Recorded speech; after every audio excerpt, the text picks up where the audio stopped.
사랑하는 형제자매 여러분, 오늘 우리는 신앙의 여정에서 가장 근본적이면서도 가장 어려운 질문 중 하나를 마주하려 합니다. 바로 하나님의 뜻은 무엇이며 우리는 어떻게 그 뜻을 알고 따를 수 있는가 하는 질문입니다. 많은 이들이 이 질문 앞에서 길을 잃고 헤매며 때로는 잘못된 방향으로 나아가기도 합니다. 이 깊은 묵상의 여정을 시작하기에 앞서 잠시 시간을 내어 이 말씀이 필요한 여러분의 소중한 이들에게 이 영상을 공유해 주십시오. 또한 구독을 통해 주님의 은혜가 가득한 말씀의 여정에 동행해 주신다면 저에게는 채널을 운영하는 데 큰 힘이 됩니다. 여러분의 삶에 하나님의 평강이 가득하시기를 진심으로 기도합니다. 자, 이제 성경 로마서 12장 2절의 말씀을 함께 펼쳐보겠습니다. 지난 시간 우리는 1절을 통해 그리스도인 윤리의 기초가 무엇인지 살펴보았습니다. 우리의 삶과 행동이 마땅히 세워져야 할 반석, 바로 하나님의 자비하심에 근거하여 우리 자신을 거룩한 산제물로 드리는 것이었죠. 오늘은 그 다음 구절로 나아가 우리의 생각과 마음, 그리고 우리가 내리는 결정의 중심부로 더 깊이 들어가 보고자 합니다. 하나님의 뜻 안에서 행하는 것, 이것은 단순히 신앙생활의 여러 질문 중 하나가 아닙니다. 이것이야말로 오늘날 우리 시대의 가장 핵심적인 질문이며 수많은 그리스도인이 미끄러지기 쉬운 위태로운 경사면과도 같습니다. 놀랍게도 교회 안에서조차 하나님의 뜻을 구하고 알고 행하는 것에 대한 성경적 이해를 찾아보기 어려울 때가 많습니다. 우리가 흔히 하나님의 뜻을 발견했다고 가리키는 수많은 사례들이 사실은 기독교적인 것이 아니라 완전히 이교적인 뿌리를 두고 있다는 사실을 아십니까? 이해를 돕기 위해 브루스 월키의 하나님의 뜻을 찾는 것, 이교적 개념인가? 라는 책에 나오는 한 이야기를 들려드리겠습니다.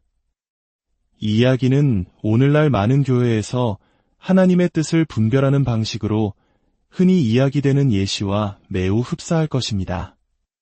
마가렛이라는 한 자매님이 있었습니다. 그녀는 성공한 커리어 우먼이었고 하나님을 기쁘시게 하고자 하는 열망이 있었습니다. 은행 회계부서에서 관리자 자리까지 올랐고 조금 늦은 나이에 결혼했습니다. 30대 후반이 된 그녀는 자신의 직업의 의미에 대해 깊이 고민하기 시작했습니다. 그리스도를 위해 뭔가 의미 있는 일을 하고 싶었지만 반복되는 업무가 자신을 올가매는 것처럼 느껴졌습니다. 그러던 어느 날 그녀가 다니는 교회에서 선교 부흥회가 열렸습니다. 강사 목사님은 모든 성도에게 세계 복음화에 동참할 것을 강력히 촉구하며 당신이 해외에서 주님을 섬기지 않아야 하는지 스스로 정당화해보라고 도전했습니다. 이 말이 마가렛의 마음에 깊이 박혔습니다. 앞으로 25년간 똑같은 책상에 앉아 회계 업무를 반복할 자신의 모습을 상상하니 마음이 무거워졌습니다. 다음 날 그녀는 신문에서 허리케인이 마셜 제도를 덮쳤다는 기사를 읽게 됩니다.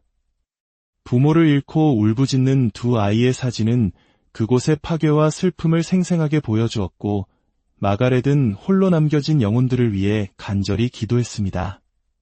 바로 그날 오후 휴가 계획을 짜던 직장 동료가 그녀의 책상 위에 마셜 제도 여행 안내 책자를 무심코 놓고 갔습니다. 마가렛은 이것이 우연이 아닐지도 모른다고 생각하며 주님께서 그녀를 향한 뜻을 명확히 보여주시길 기도하기 시작했습니다. 그날 밤 남편이 퇴근해서는 회사 최고의 변호사였던 마셜이라는 이름의 젊은 직원이 동부지사로 발령이 났다며 불평을 늘어놓았습니다. 그 순간 마가렛은 남편에게 말했습니다. 여보, 어제 교회에서 들었던 목사님 말씀이 계속 생각나는데 오늘 정말 이상한 일들이 계속 일어났어요.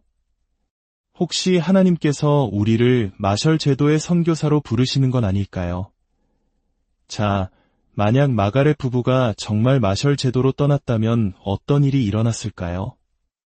그들은 훗날 교회에 돌아와 간증 시간에 서서 이야기를 똑같이 나누었을 것입니다. 그리고 그 기이한 우연의 일치들은 하나님께서 자신들을 그곳으로 부르셨다는 강력한 증거로 제시되었을 겁니다. 사람들은 눈물 흘리며 하나님의 뜻을 드러내신 그 놀라운 섭리에 박수를 보냈을 것입니다. 이제 여러분께 충격적인 진실을 말씀드리겠습니다. 그리고 그 이유를 설명해 드리겠습니다. 방금 들으신 그 이야기, 그 방식은 기독교가 아니라 이교주의입니다. 그것은 성경적인 분별이 아니라 찻잎을 보며 점을 치는 것과 같습니다. 밤하늘의 별을 보며 운명을 읽으려는 점성술과 다르지 않습니다. 그것은 성경적 기독교가 아니라 별자리 운세에 기대는 것과 같습니다. 하지만 이것이 오늘날 그리스도인들 사이에서 하나님의 뜻을 찾고 분별하고 따르는 가장 보편적인 접근 방식이라는 사실에 어떤 분들은 마음이 매우 불편하실지도 모릅니다. 왜냐하면 지금까지 그 이야기가 신학적으로 아무런 문제가 없다고 생각해 오셨기 때문입니다. 누군가 그런 간증을 했다면 그저 고개를 끄덕이며 당신의 백성에게 이토록 분명하고 구체적으로 말씀하시는 하나님의 선하심에 감탄했을 것이기 때문입니다. 바로 이것이 우리가 로마서 12장 2절의 말씀을 깊이 알아야 하는 이유입니다. 이 말씀은 하나님의 뜻 안에서 걷는 것에 대해 명확하게 가르쳐줍니다. 너희는 이 세대를 본받지 말고 오직 마음을 새롭게 함으로 변화를 받아 하나님의 선하시고 기뻐하시고 온전하신 뜻이 무엇인지 분별하도록 하라. 이교도들이 신의 뜻을 찾는 방식은 무엇일까요? 그들은 인간의 한계를 초월하여 어떻게든 신적인 영역에 접속해야 한다고 믿습니다. 점술, 즉 누군가 신의 뜻을 대신 말해주는 것을 신뢰합니다. 혹은 초월 명상처럼 신적인 존재와 접촉하기 위해 자신의 마음을 비워냅니다. 인간성을 벗어던지고 신성함과 만나기 위해 마음을 텅 비운 채 그 빈 마음에 신이 임하기를 기다리는 것입니다. 혹은 약물을 사용하기도 합니다. 환각제를 통해 의식의 다른 상태로 들어가 인간적이고 물리적인 한계를 넘어 신적인 안내와 지시를 얻으려 합니다. 그리고 가장 흔한 방식이 바로 마가렛 자매님의 이야기처럼 징조를 찾고 해석하는 것입니다. 마치 하나님께서 우리가 가야 할 길을 알려주시기 위해 빵 부스러기를 떨어뜨려 주신다고 믿는 것처럼 말입니다. 선교에 대한 말씀을 들었어. 마셜 제도에 허리케인이 닥쳤네. 동료가 마셜 제도 책자를 줬어. 남편 회사에 마셜이란 사람이 떠났어. 하나님, 이제 알겠습니다. 당신의 신호를 알아들었습니다. 저는 인간의 생각을 넘어 이제 당신의 신성과 연결되었습니다. 당신이 제게 무엇을 원하시는지 분명히 알겠습니다. 가방은 이미 다 쌌습니다. 떠나겠습니다. 이것이 이교적인 방식입니다. 그렇다면 그리스도인은 어떻게 하나님의 뜻을 찾습니까? 로마서 12장 2절이 답을 줍니다. 너희는 이 세대를 본받지 말고 오직 마음을 새롭게 함으로 변화를 받아. 여기에 놀라운 역설이 있습니다.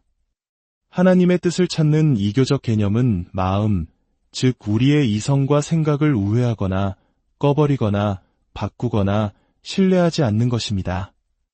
하지만 성경적인 방법은 정반대로 우리의 마음을 정통으로 통과합니다. 마음을 새롭게 함으로 변화를 받는 것입니다.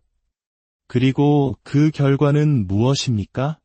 하나님의 선하시고 기뻐하시고 온전하신 뜻이 무엇인지 분별하도록 하라. 이교적인 과정은 당신의 마음에서 벗어나 초월적인 영역으로 들어가라는 것입니다. 찻잎을 읽거나 점을 보거나 명상을 통해 신적인 존재와 만나 확실한 응답을 얻으려는 시도입니다. 우리 그리스도인들은 이것을 조금 다른 용어로 표현합니다.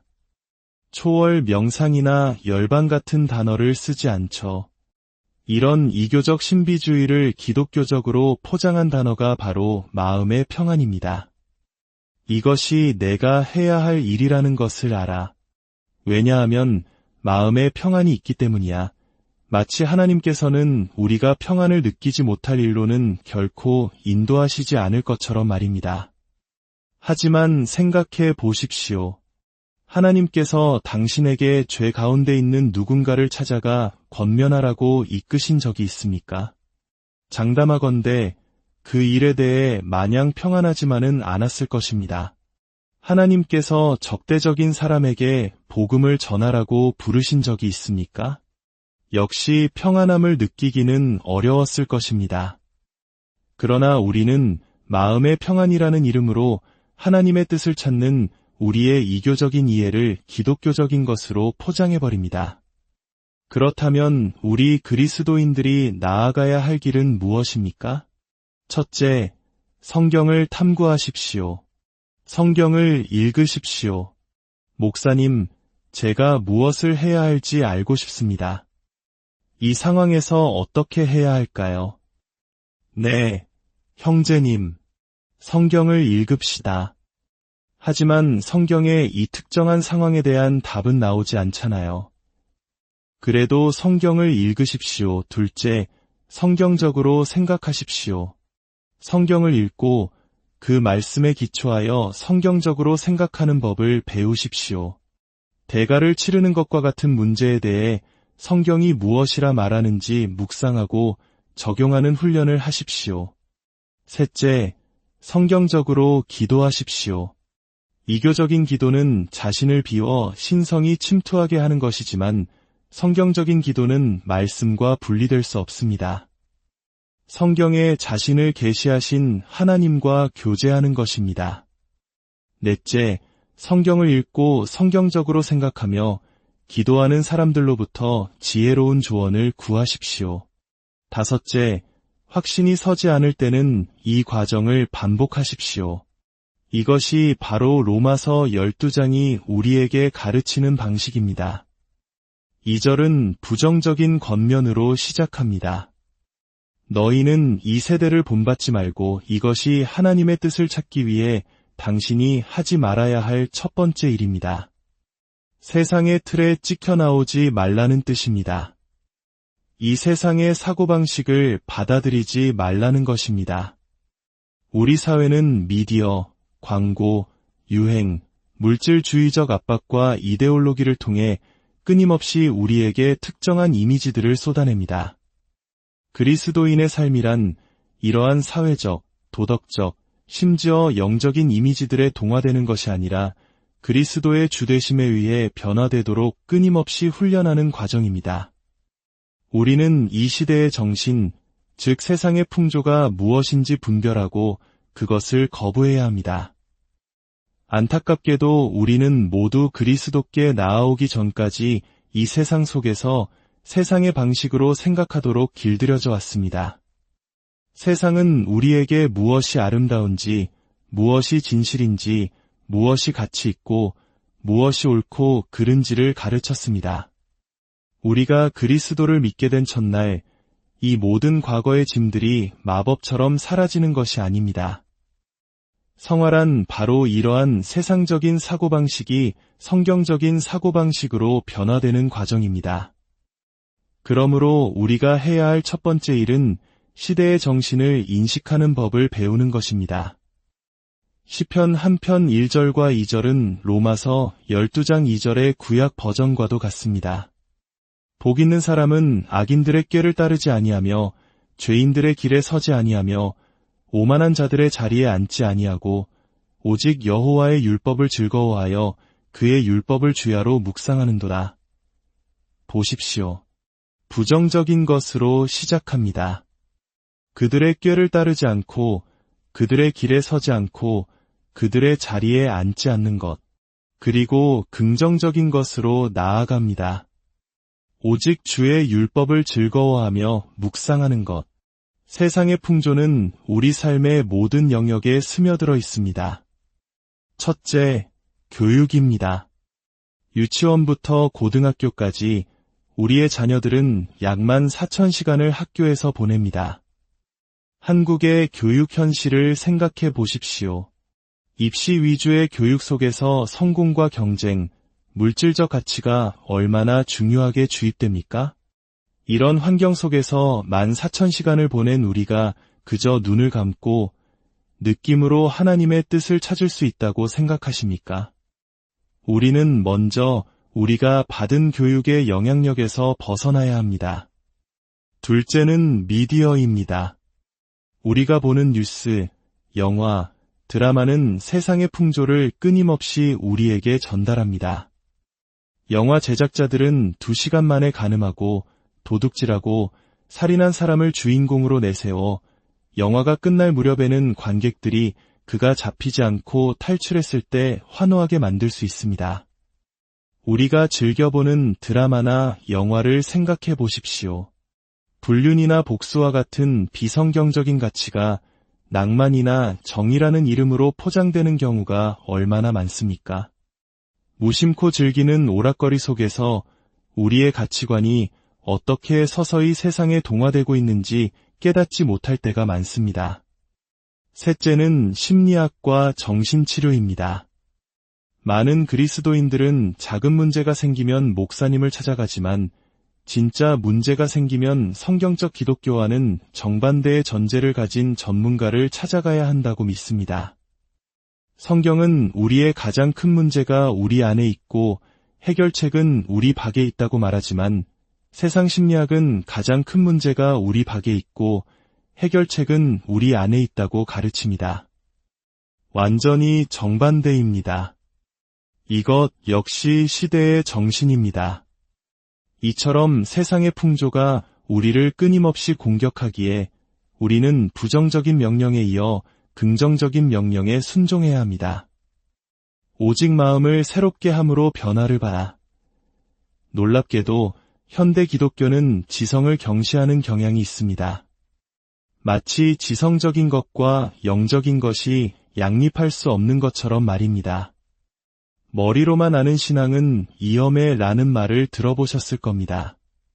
그래서 교리나 신학을 깊이 공부하는 것보다 그저 눈을 감고 주님을 뜨겁게 사랑하는 것이 더 영적인 것처럼 여겨지기도 합니다. 하지만 이것은 큰 오해입니다. 기독교는 세상이 알아온 가장 지성적인 종교입니다. 기독교는 결코 마음, 즉 우리의 이성과 지성을 경멸하지 않습니다. 그것은 이교주의의 방식입니다. 에베소서 4장은 이방인들이 그 마음에 허망한 것으로 행함을 따르지 말라고 경고합니다. 그들의 총명이 어두워지고 무지함과 마음이 굳어짐으로 말미암아 하나님의 생명에서 떠나 있다고 말합니다. 그리고 우리에게는 오직 너희의 심령이 새롭게 되어 하나님을 따라 의와 진리의 거룩함으로 지으심을 받은 새 사람을 입으라고 명령합니다. 우리의 마음을 새롭게 하기 위해 하나님께서 주신 방편은 무엇입니까? 그것은 바로 공예배, 공적인 성경 읽기, 말씀 선포, 그리고 교회의 성례와 같은 통상적인 은혜의 방편들입니다. 우리가 왜 복음 중심적인 교회를 절실히 필요로 하는지 아십니까? 우리의 마음을 새롭게 하는 것은 동사의 시제가 보여주듯 단번에 끝나는 사건이 아니라 지속적이고 끝이 없는 과정이기 때문입니다. 세상의 풍조는 결코 쉬지 않습니다.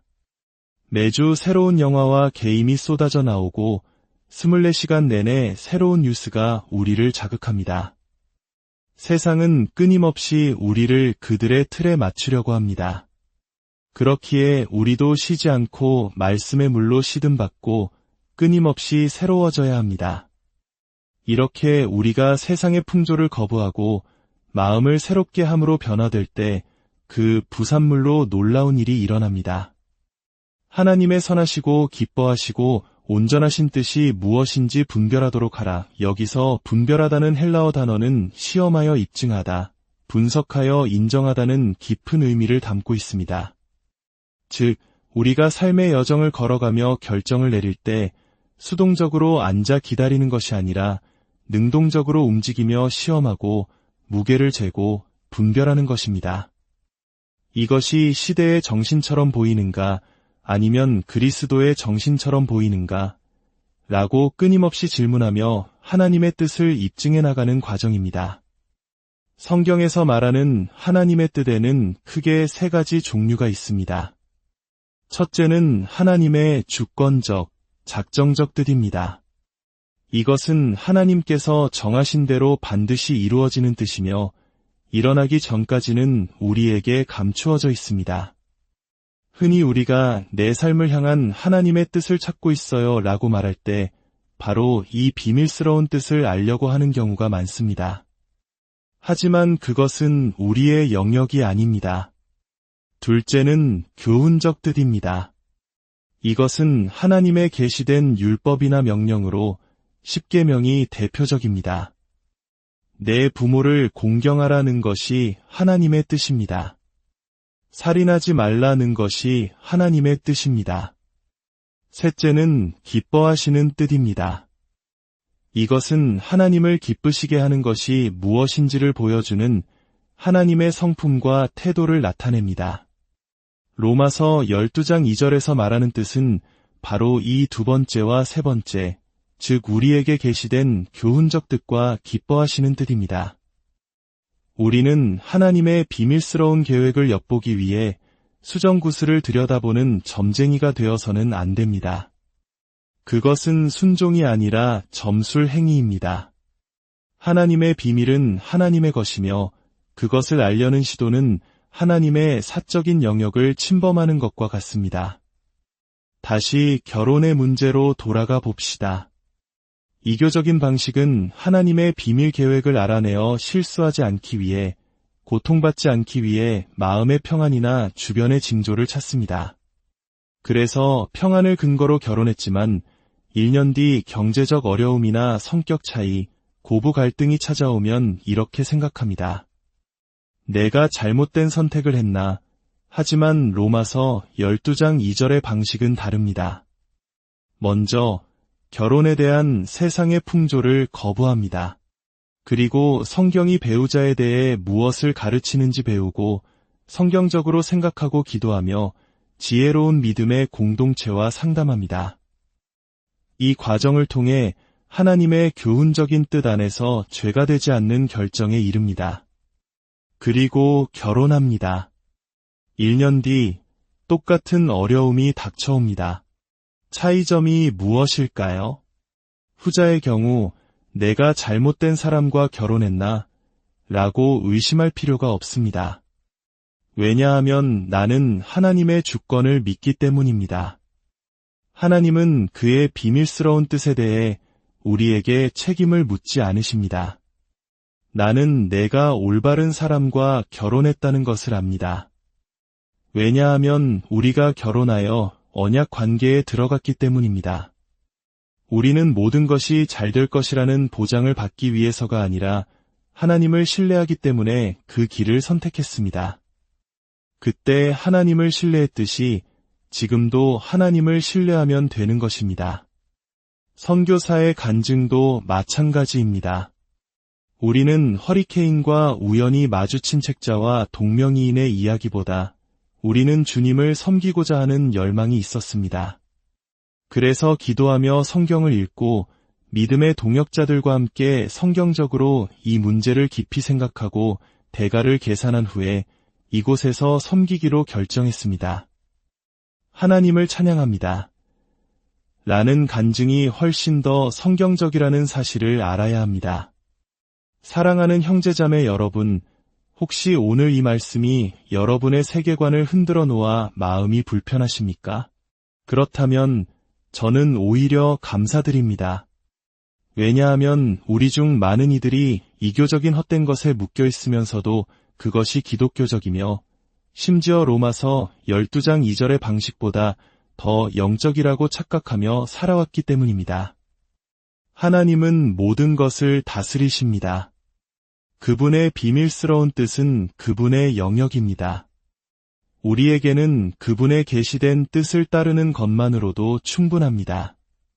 5년 후에 내가 어디에 있어야 하나님의 뜻 안에 있을까를 걱정하기 전에 내일 직장에서 상사를 대할 때 부모를 공경하라는 제5계명을 어떻게 적용할지를 먼저 고민하십시오. 하나님은 당신 안에 선한 일을 시작하셨으며 그 일을 완성하실 능력이 있으신 분입니다. 우리가 붙들어야 할 것은 바로 이 진리입니다. 우리는 보는 것으로 행하지 않고 믿음으로 행합니다. 이제는 세상의 풍조에 휘둘리지 마십시오. 더 이상 헛된 징조나 감정의 평안에 기대지 마십시오. 오직 마음을 새롭게 함으로 변화를 받으십시오. 성경을 읽고 성경적으로 생각하고 성경적으로 기도하며 지혜를 구하십시오. 그럴 때 우리는 시험을 통해 하나님의 선하시고 기뻐하시고 온전하신 뜻이 무엇인지 날마다 우리의 삶 속에서 입증하며 살아가는 참된 자유와 평안을 누리게 될 것입니다. 주님의 은혜가